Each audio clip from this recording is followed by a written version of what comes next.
I'll try to give an example using this motherboard, the Asus Prem Z270A. Classic motherboards only have this one port: microphone, audio output, and audio input. You can connect any 3.5mm connector here and send audio from sound systems to the motherboard. These are the sockets found in 5+1 and 7+1 sound systems.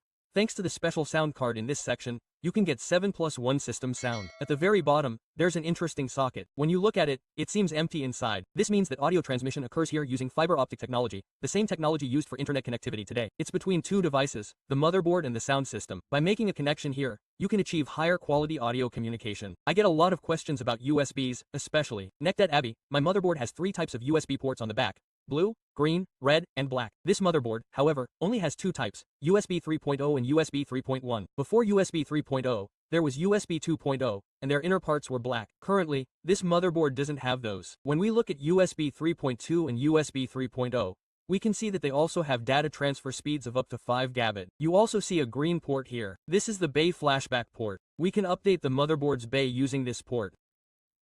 Also, when we use our gaming equipment through this port, the response time is better, giving us an advantage in games.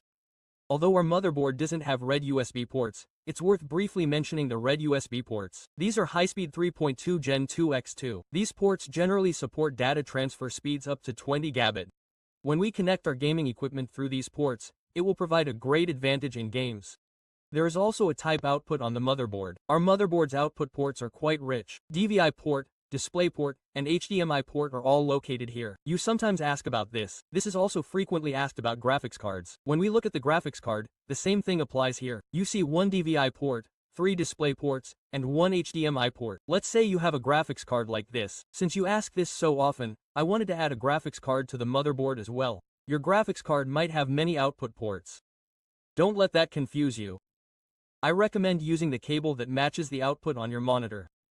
Let's say you have a motherboard or graphics card like this. You're using an old monitor. It only has a Vega port. You can convert from all of these ports.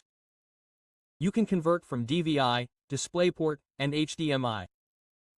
I'll show you some applications after I finish explaining this part.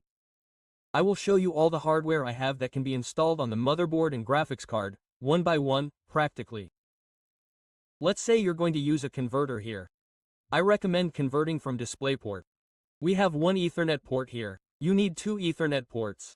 You can increase your Ethernet ports by using an Ethernet splitter. This also applies to USBs. I'll show you how to do that shortly.